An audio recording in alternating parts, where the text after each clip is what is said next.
বড় জানতে ইচ্ছা করে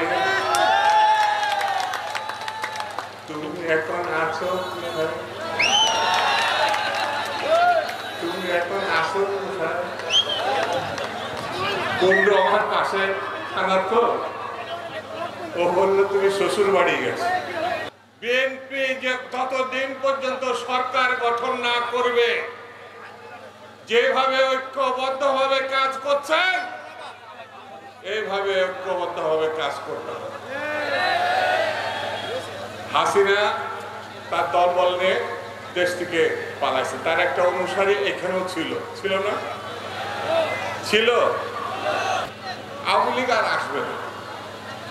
ওখানে বসে বসে ওই যে আলমগীর ভাইয়ের সঙ্গে একটা গানের লাইন মনে হচ্ছে, মানে আমরা দুজন বলছিলাম, আমি তো সঙ্গীত শিল্পী না, তারপরে কোনোদিন তো জোড়ায় গানও করিনি, তো এক লাইন গান দিয়ে আমি চলে যাই, শুনবেন?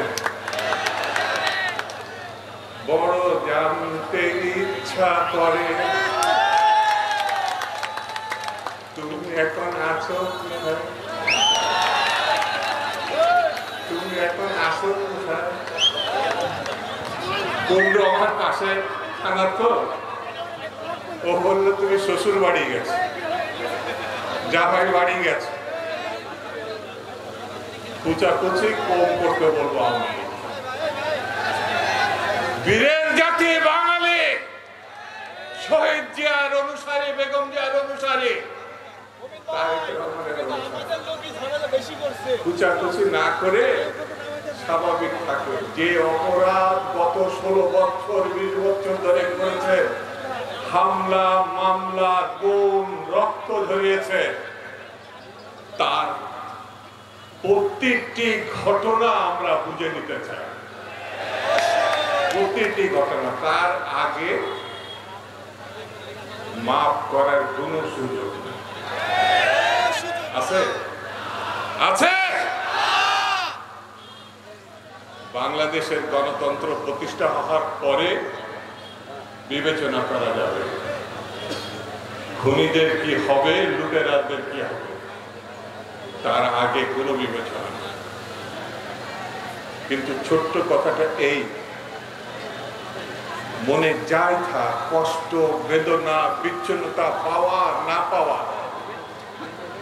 বিএনপিকে যতক্ষণ পর্যন্ত আমরা ক্ষমতায় না নিতে পারবো বাংলাদেশের ভবিষ্যৎকে সুরক্ষিত করা যাবে, বাংলাদেশকে রক্ষা করা যাবে না।